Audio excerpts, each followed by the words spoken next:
자, 지난 시간에 이어서 시온 산성의 정복과 구속 경륜 두 번째 시간 갖겠습니다.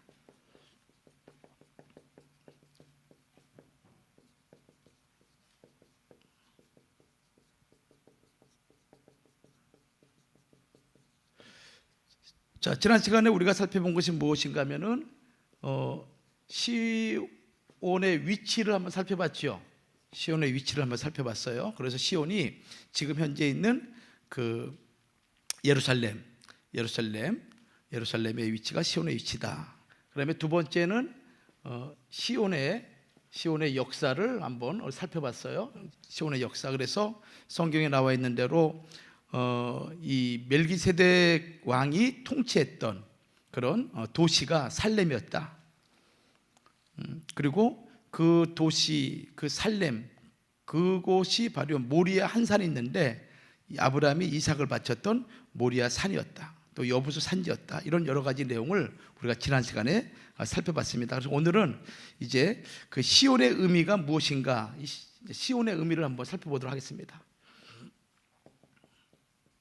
왜냐하면 이 시온의 의미는, 이것은 시온의 위치와 역사는 이것은 이제 이미 과거에 이미 확정된 그런 내용이지만은, 이 시온의 의미는 오늘 이 말씀을 받는 우리와 우리 미래의 주님 재림과 관련된 아주 중요한 문제이기 때문에 시온의 의미를 우리가 잘 성경적으로 이해를 하는 것이 중요합니다.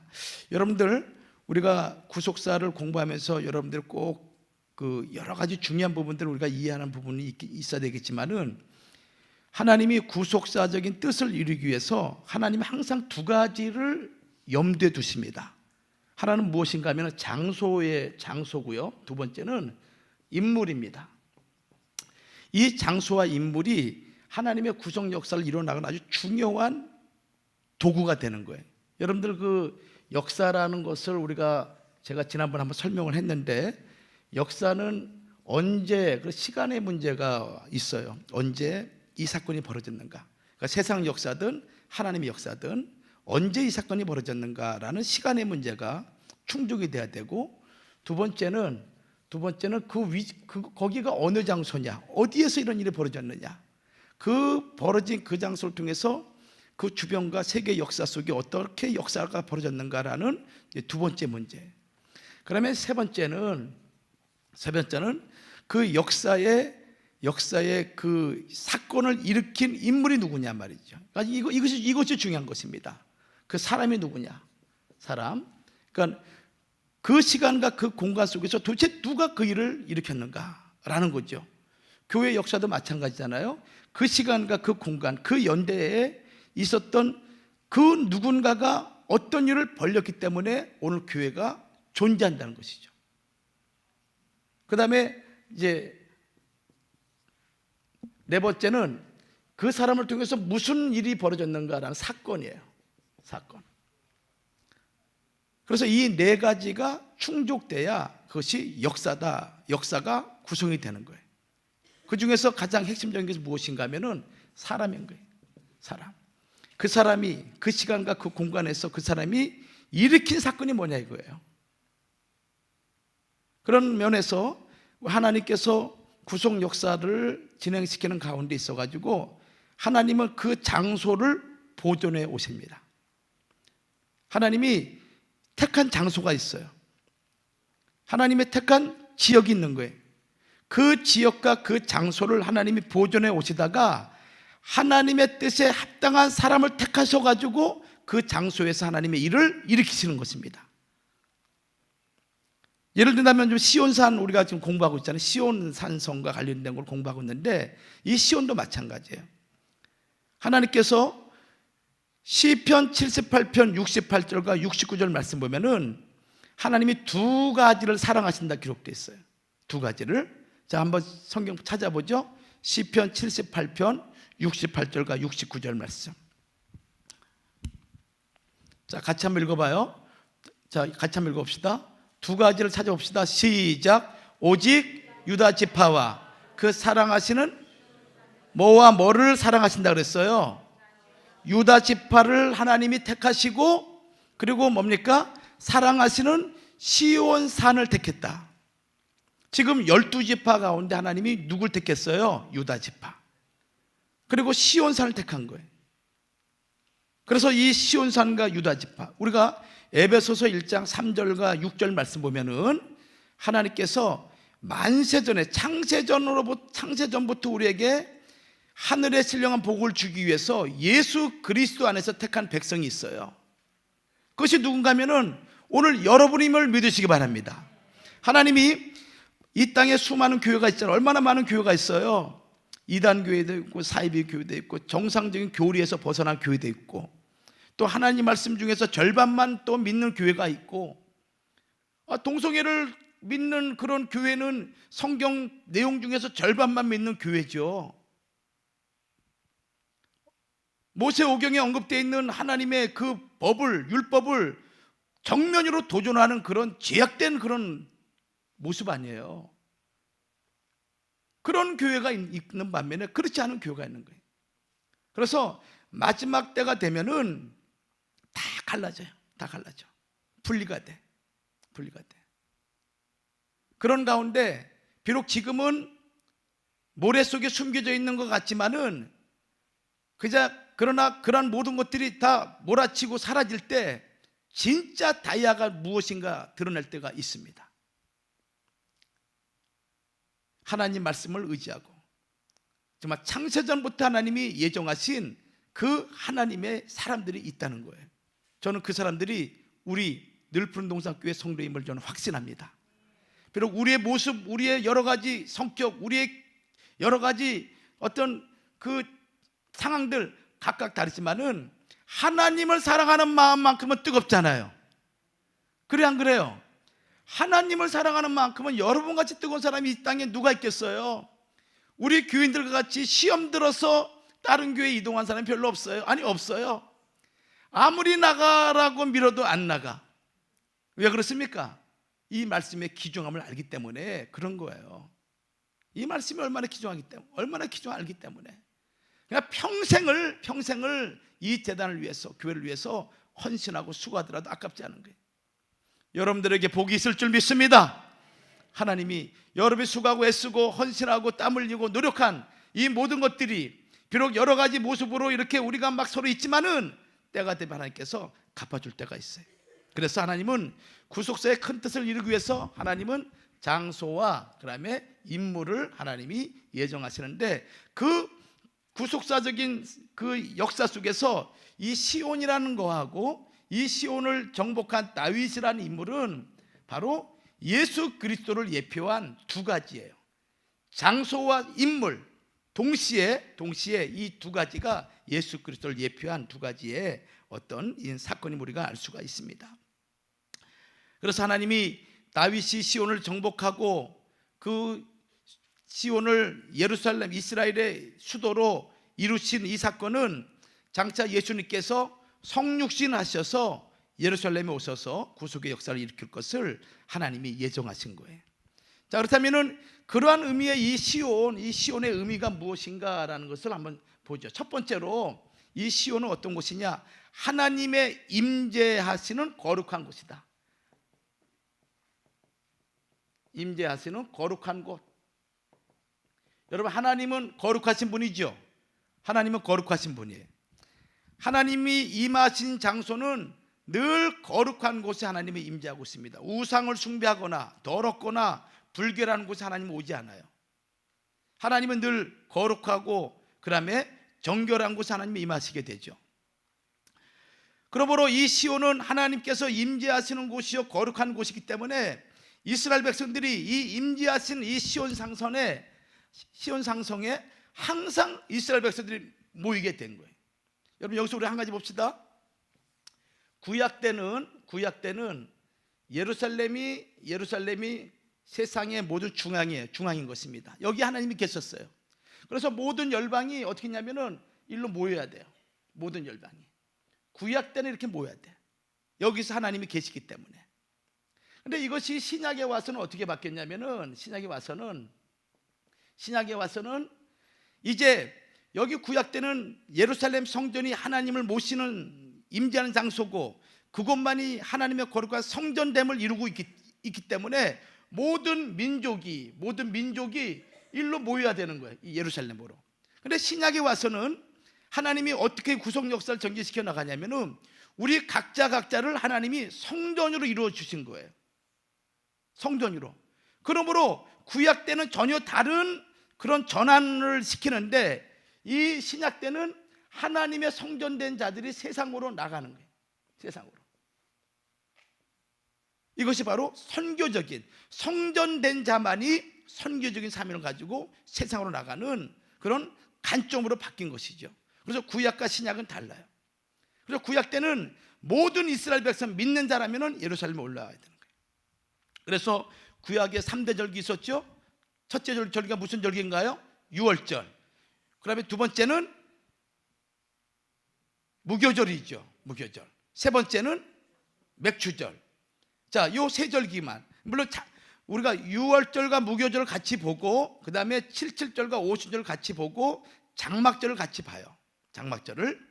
그래서 유월절, 그 다음에 칠칠절, 그 다음에 장막절 이렇게 세 절기로 얘기하고 있는데 이 세 절기는 이름에 따라서 7절기로 나눠지게 되죠. 근데 이 세 절기는 하나님의 구속 역사의 시간표인 것입니다. 제가 이것도 나중에 공부 한번 할 거예요. 이 유월절, 칠칠절, 초막절, 장막절, 수장절이라고도 하죠. 이 세 절기는 하나님의 구속 역사의 시간표인 거예요. 그리고 이 세 절기는 반드시 빼면 안 되는 거야. 빼면 안 되는 거야. 뺄 수도 없어요. 그래서 이 세 절기를 이스라엘 백성은 20세 이상 된 사람은 반드시 1년에 3번씩 예루살렘에 올라와서 이 절기를 지켜야 되는 것입니다. 그때 이 예루살렘에 올라오면서 절기를 지킬 때 이스라엘 백성들이 15편의 시를 찬양을 해요. 15편의 시를. 이게 어디냐면은 시편 120편부터 해서 135편까지, 시편 120편부터 135편까지, 144편이네요. 4편까지. 이것이 15편인데 이것이 어떤 시냐면은 성전으로 올라가면서 찬송하는 찬송시가 바로 시편 120편부터 134편이에요. 15편입니다. 여러분 성경 보면은 120편부터 134편은 성전으로 올라갈 때 찬양하는 시 이렇게 기록되어 있어요. 근데 이것이 아주 신기한 게 우리가 에스겔 성전 보면은 에스겔 성전을 보게 되면은 구조가 어떻게 되냐면 성전이 이렇게 있으면요. 성전이 이렇게 있으면은 성전에 올라가는 계단이 10계단이 있어요. 그리고 이 성전이 있는 요것을 이제 안뜰이라 그러죠. 안뜰. 그 안뜰을 바깥뜰에서 올라가요. 바깥뜰. 그리고 바깥뜰 밖은 이제 세상이에요. 세상. 여기는 세상. 평지죠. 평지. 근데 이 평지에서 바깥들로 올라오기 위해서 몇 계단을 올라가야 되냐면 8계단을 올라가야 돼요. 8계단을. 그리고 이 바깥들에서 성전이 있는 이 안뜰로 가기 위해서는 몇 계단 올라가면 7계단을 올라가야 돼요. 그리고 이 안뜰에서 성전으로 올라가려면 10계단을 올라가야 돼요. 그러므로 이 안뜰까지 올라가기 위해서, 성전이 있는 안뜰까지 올라가기 위해서 이스라엘 백성들은 7계단과 8계단을 15개 계단이죠. 15개 계단을 올라가면서 찬송을 부르는 거예요. 지금도 예루살렘에 가게 되면은 그 위에 모슬렘 그 마이돔이 있지만은 그 돔 밑에 보면은 성전으로 올라가는 계단이 15개가 있어요. 그래서 거기서 한 계단 올라가면서 시편 120편부터 134편까지 그것을 시를 찬양하면서 올라가는 거예요. 그만큼 이 시온을 향해서 올라갈 때 이스라엘 백성들이 하나님을 찬양하고 기쁨과 감격에 겨워서 올라갔음을 우리에게 보여주는 그러한 내용이 바로 이런 내용인 거예요. 그래서 시편 122편 1절 말씀 보면은 시편 122편 1절 말씀 보면은 자, 우리 같이 한번 봐요. 같이 시작. 할 때 내가 기뻐하였도다. 자, 시편 122편이 성전으로 올라갈 때 찬양하는 시인 거예요. 성전으로 올라가는 노래라고 기록되어 있잖아요. 사람이 내게 말하기를 여호와의 집에 올라가자 할 때 내가 어떻게 했습니까? 기뻐하였도다. 하나님의 집에 올 때 기뻐요. 여러분들 교회 올 때 기뻐하는 마음으로 오시나요? 어때요? 오늘도 가야 돼? 이거예요? 할렐루야 할렐루야 이런 마음으로 오는 거예요? 어떤 마음이에요? 다이아몬드에서까지 너무 멀어. 좀 동부에서 올라가기 너무 힘들어. 저기 LA에서 올라가니 그 트래픽 걸리고 정말 오늘 대충 좀 개길까? 이런 마음도 있겠죠. 근데 기쁨이 넘치면 와야 하나요? 그리고 원래 목사님 늘 말씀하기를 사랑하는 여자가 있으면은 공동묘지가 중간에 있다 할더라도 어떻게 한다 그랬어요? 그냥 미쳐가지고 간다 그러잖아요. 눈에 씌어가지고. 우리가 그런 마음을 변치 말아야 돼요. 그런 자에게 하나님의 큰 기쁨의 역사가 있을 줄 믿습니다. 교회 올 때 기쁜 마음으로, 아멘 소리도 그렇게 작아서 그게 기뻐하는 마음이에요. 기쁜 마음으로 올 때 하나님이 그 기쁨 사모하는 그 심령에 영혼을 충만하게 하나님이 만족시켜 줄 줄 믿습니다. 그런 마음으로 성전에 올라와야 되는 거예요. 말씀을 들을 때 말씀을 듣는 자가 살아난 것이죠. 그래서 시온에 올라가자, 이스라엘 백성들은 시온에 올라가자라는 이 말만 들어도 가슴이 막 벌렁벌렁 된 거예요. 가슴이 뛴 거예요. 주님 재림하신다. 여러분 어때요? 지금 여러분 주님이 재림하신다 할 때 여러분 어떤 마음이에요? 막 기쁜가요? 신랑 만나기 위해서 너무너무 기쁜가요? 어떤가요? 왜 지금 오시지? 조금 더 있다가 와야 되시는데? 그거 아니에요?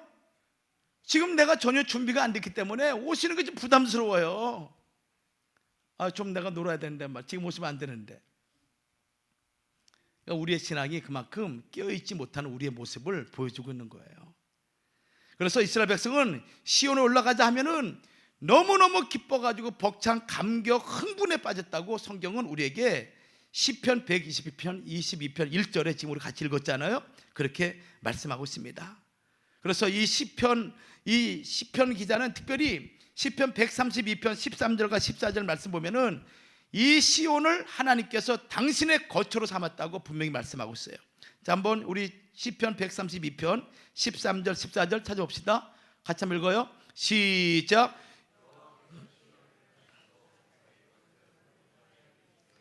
이는 나의 영혼이 쉴 곳이라.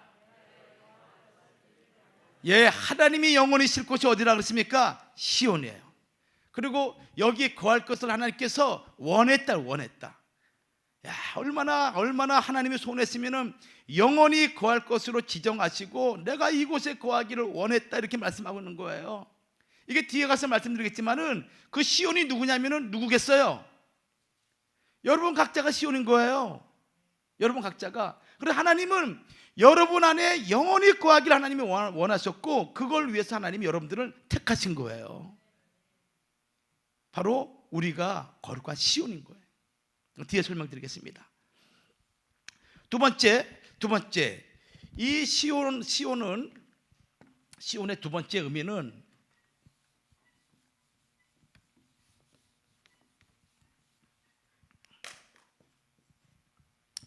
어떤 의미냐면은 하나님의 백성이 영원히 요동치 않는 산성이에요. 요동치 않는 산성. 즉 하나님의 백성이 거하기에 영원히 요동치 않는 산성이라는 것입니다. 하나님 백성이 거할 영원히 요동치 않는 산성. 여러분들 세상 지구 어디를 간들 요동치 않는 곳이 어디 있겠어요? 지진 나면 끝나죠. 아무리 견고한 성이라도 지진 나면은 또 화산이 폭발하게 되면은 아니면은 태풍이나 아니면은 홍수가 나거나 아니면은 수많은 무슨 물이 들어올 경우에는 요동치 않는 곳이 어디 있겠습니까? 근데 시온만큼은 하나님이 요동치 않는 산성으로 하나님께서 당신의 백성을 위해서 준비해 주셨다는 것입니다. 그러니 얼마나 감사합니까? 이 산성이라는 것은 우리의 피난처가 되신다는 것이죠. 우리의 피난처가 되고 우리의 처소가 됩니다. 보세요. 하나님이 계시는 곳이기 때문에 이곳이 요동치 않는 것이죠. 또 하나님이 계시는 곳이기 때문에 전쟁에 능하신 하나님이 계시기 때문에 이 산성을 누가 감히 넘볼 수가 있겠습니까? 우주 만물을 창조하시고 해와 달과 별 그리고 모든 것을 창조하신 그 하나님이 견고하게 지키고 있는데 그곳에 거한 하나님의 백성을 누가 흔들겠어요? 여러분들이 그러한 하나님의 보호를 받고 있음을 믿으시기 바랍니다. 우리 시편 125편 1절과 2절 말씀 같이 봐요. 자, 시편 125편 1절과 2절. 자, 같이 한번 읽습니다. 이것도 역시 성경에 올라가는 노래죠. 시작. 여호와를 의뢰하는 자는 영원히 있음 같도다. 산들이 예루살렘을 두른과 같이 여호와께서 그 백성을 지금부터 영원까지. 할렐루야. 얼마나 감사합니까? 이 말씀만 읽어도 너무 감사하잖아요. 그렇지 않아요? 무슨 해석이 필요하겠어요? 우리 다시 한번 읽어요. 다시 한번 큰 소리로 시작. 여호와를 의뢰하는 자는 영원히 있음 같도다. 산들이 예루살렘을 두른과 같이 여호와께서 그의 백성을 지금부터 영원까지. 얼마나 감사합니까?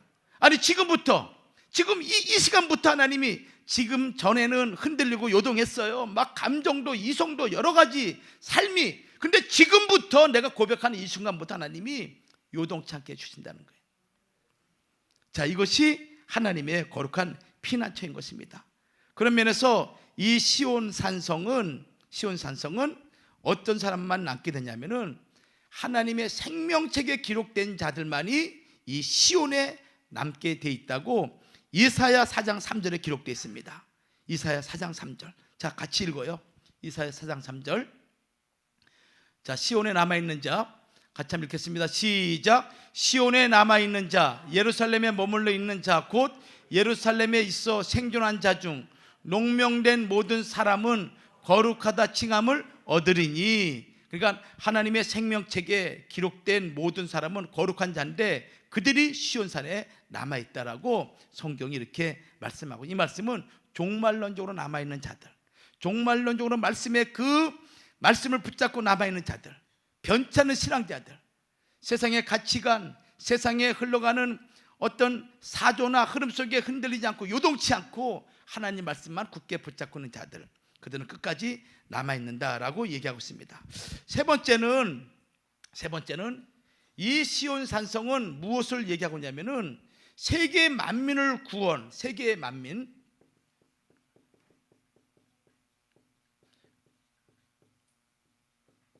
구원할 하나님의 기초예요. 하나님의 기초. 세계 만민을 구원할 하나님의 기초. 이 시온산으로부터 하나님이 세상 만물을 구원할 출발점이 된다는 거예요. 이것이 이사야 46장 13절 말씀 보겠습니다. 하나님의 기초. 자, 우리 이사야 46장 13절 같이 한번 읽도록 할게요. 시작. 내가 나의 의를 가깝게 할 것인즉 상거가 멀지 아니하니 나의 구원이 지체하지 아니할 것이라. 내가 나의 영광이 이스라엘을 위하여 구원을, 시온에서 무엇을 베푼다 그랬어요? 구원을 베푼다. 구원을, 하나님의 이스라엘, 나의 영광인 이스라엘을 위하여 구원을 시온에서 베푼다. 여기 지금 이 얘기는 구약 때 이스라엘 백성을 얘기하고 있지만은 실질적으로 누굽니까? 예수 그리스도 안에서 구원받은 믿음의 조상 아버지를 나의 믿음의 아버지로 섬기는 그런 모든 자들을 하나님께서 그들을 위해서 구원을 시온에서 베푼다라고 지금 말씀하고 있는 것입니다. 그래서 이 찬송과 더불어서 시편 87편은 이것은 시온과 관련되어 있는 아주 중요한 시가 됩니다. 시편 87편. 시온과 관련된 아주 중요한 시가 돼요. 시. 그래서 여기에는 세 가지로 나눠져 있죠. 세 가지로. 시편 87편 1절과 3절 말씀 보면은 하나님의 영광스러운 임재와 통치가 실현된다. 어디서? 시온에서. 그래서 그 기지가 성산에 있으며 라고 얘기하고 있죠. 그러니까 이 시온은 하나님의 기초가 되는, 하나님의 기초, 하나님 나라의 기초라는 그런 의미를 우리에게 가르쳐주고 있는 것이 시편 87편 1절. 그 기지가 성산에 있으며, 이 성산은 시온산을 얘기하고 있는 것이죠. 그래서 하나님이 미말의 이 시온을 통해서 전 세계를 구원하실 하나님의 계획이 있다는 것입니다. 그래서 시온이 중요한 거예요. 시온이. 그러나 두 번째는 이 시온은 무슨 의미를 가지고 있냐면은 이 시온에서 선포되는 구원의 말씀을 통해서 세계 모든 백성이 하나님의 백성으로 거듭난다는 거예요. 시온에서 선포되는 말씀을 통해서 세상 모든 백성이 거듭난다. 그러니 시온이 얼마나 중요해요. 여러분들, 우리 구속사의 말씀이 세상 모든 사람들을 하나님에 대해서 새롭게 눈을 뜨는 역사가 있을 줄 믿습니다. 우리가 지금까지 경험하지 못했던 말씀 아니에요. 정말 창세기 5장과 11장, 그리고 출애굽 노정에 등장하는 42번 진친장소, 이런 수많은 이런 비밀들이 언제 제대로 드러났어요. 제가 이 연세대에 가면은 박준서 교수라고 아주 구약학에 유명한 그 박사가 있어요. 원로 목사님께서 그분을 만나 오라고 그래서 제가 이제 그 출애굽 노정 42번 진친장소를 그 도표를 가지고 찾아갔어요. 찾아갔더니 이제 그 집에 보니까 집 아파트 자체가 완전히 서구예요. 엄청난 서구예요. 그분이 이 42번 진친장소를 딱 보고 탄성을 치면서 얘기하기를, 옥스포드 대학에서 이 출애굽 여정 관련된 것을 그렇게 연구해도 3집이 나왔는데 아무리 연구해도 13군데 장소뿐이 찾지 못했다는 거예요. 그러면서 어떻게 이 42곳 진친장소를 이렇게 정확하게 찾아냈느냐라고 하면서 그분이 찬탄을 금하지 못한 것을 제가 거기서 직접 목도를 했어요. 가서 만나서 이것을 전달해 주라고 말씀하셨기 때문에. 여러분, 우리가 성경 보면요, 구약 강야 노정 보게 되면은 대충 이렇게 저기 국고성 비돔에서 나와가지고 시내산까지 쭉 그려져 있다가, 그리고 이제 그 뒤로 하세로부터 올라가는 그런 갈대우르가 아니죠, 가데스 바네아 가데스 바네아까지는 어떻게 오는데 그 뒤로부터는 언급이 안 돼 있어요. 근데 지금 그것을 정확하게 그 유목민들을 통해 가지고 확인하고 쫓아가 따지면서 일일이 확인하는 가운데 그걸 찾아낸 것을 보고 그냥 사람들이 놀라는 거죠. 제가 요즘 그 TV를 봤더니 우리 그 성경 그 구속사 노정을 사람들이 은근히 이용하더라고요. 은근히 거기 이렇게 막 돌려가고 이런 것들은 다 표현하면은 또 저거 하니까 슬쩍 다르게 돌려가면서 대충 본따 가지고 다 설명하더라고요. 어제 그 아카데미 했는데 어떤 성도님이 그 교육받는 그분이 그래요. 오늘날 우리 자기 그 교회 섬기는 목사님이 설교를 하는데 평상시 설교가 아니라 전혀 다른 설교를 하더라는 거예요. 그 설교가 뭐냐면은 무드셀라에 대해서 설교를, 무드셀라에 대해서. 그래가지고 아니 우리 목사님 평상시 이런 설교가 아닌데 어떻게 무드셀라를 설교하지? 나중에 알고 봤더니 자기 집에 신방 갔을 때 창세기 족보를 보고 그걸 자기한테 달라고 그랬대요. 갖고 가가지고 그걸 보다가 그걸 가지고 설교하시는 거예요. 그러니까 실상 우리 교회를 향해서 뭐라고 얘기하면서 써먹기는 다 써먹고 있어. 아이 고얀 사람들. 하여튼 간에 이 말씀이 이렇게 전하든 저렇게 전하든 간에 모든 백성들에게 전파되고 있습니다.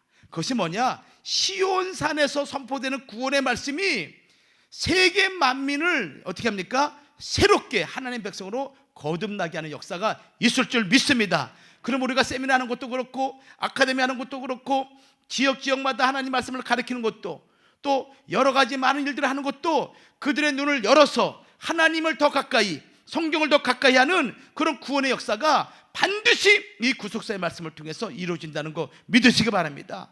아니 원로 목사님이 1800번 성경 보시고 그렇게 3시간 2시간 기도하시면서 그렇게 환상 가운데 보신 그 말씀이 안 이루어지겠어요?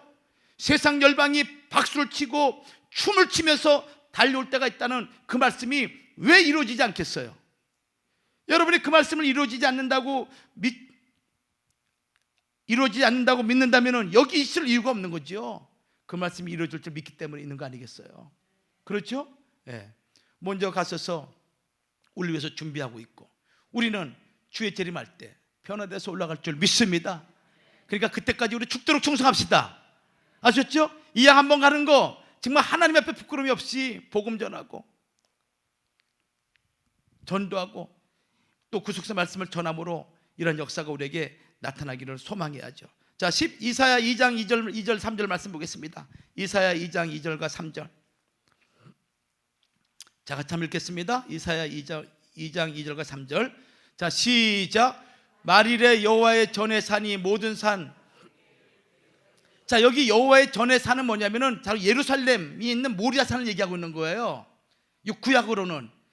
근데 그 여호와의 전에 산이 모든 산 꼭대기 위에 굳게 설 것이라고 얘기하고 있죠. 그러면서 같이 모든 작은 산, 시작. 모든 작은 산 위에 뛰어나리니 만방이 그리로 모여들 것이라.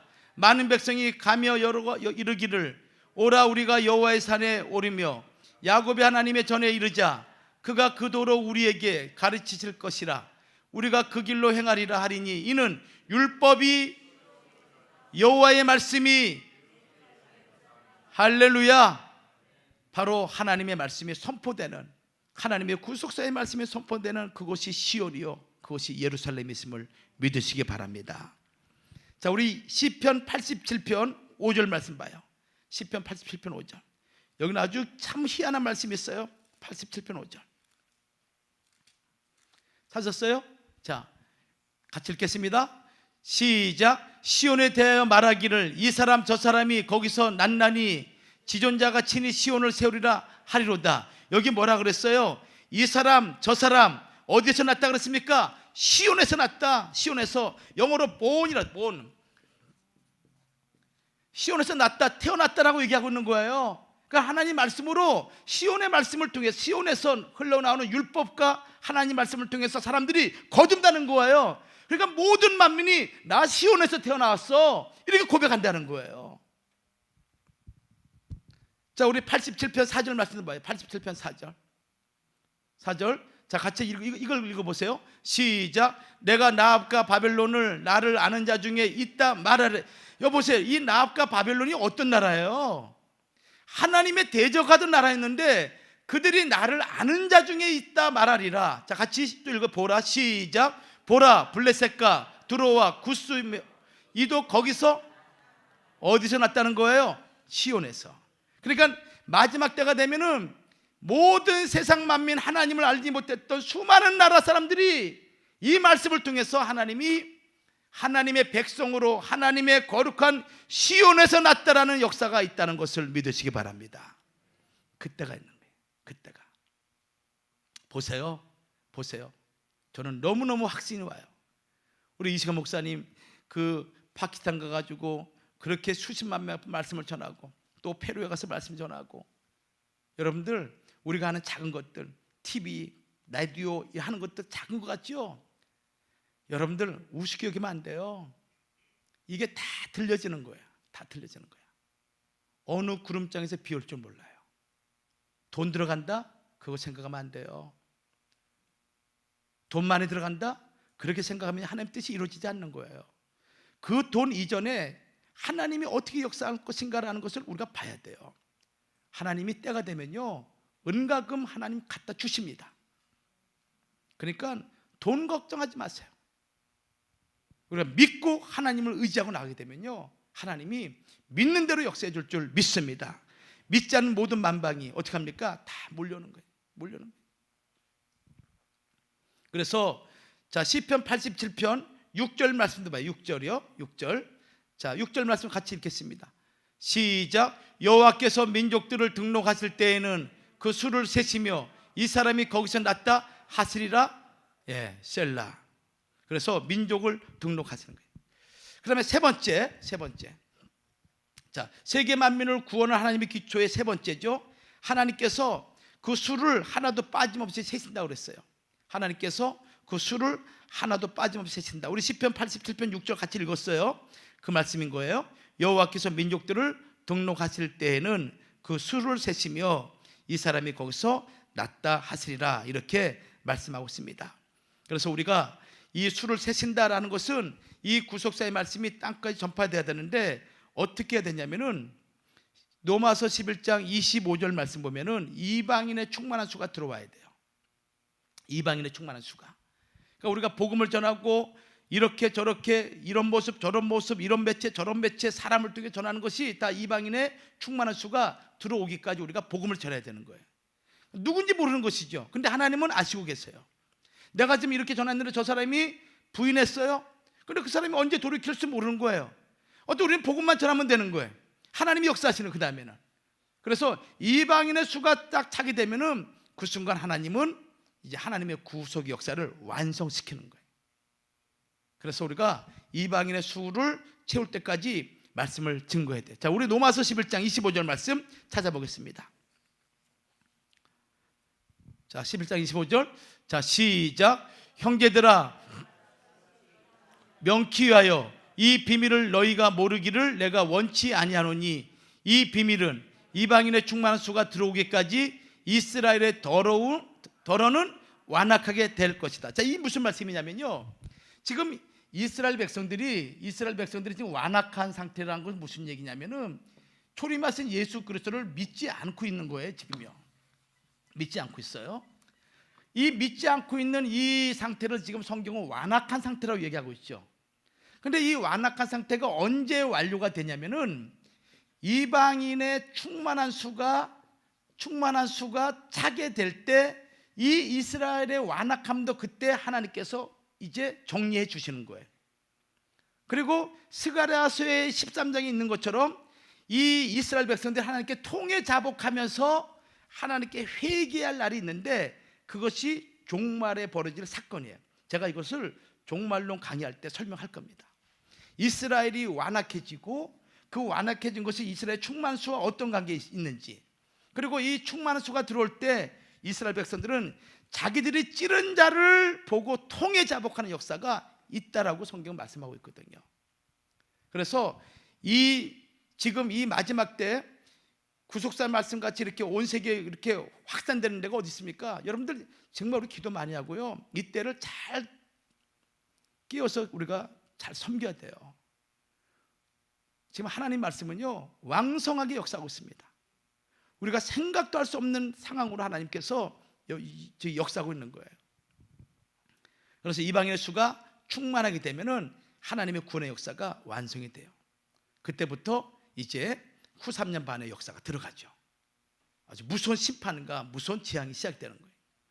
제가 이거를 나중에 설명을 드리겠습니다. 그다음에 이제 네 번째는 시온산은 뭐냐면은 종말적인 도성이에요. 종말적인 도성. 그러니까 무슨 얘기냐면요, 마지막 때 새 하늘과 새 땅이 이루어질 새 예루살렘을 가리키는 것이 바로 종말적인 하나님의 도성이라고 말씀하고 있습니다. 그러면 이 종말적인 하나님의 도성, 이 도성은 어떤 도성이겠어요?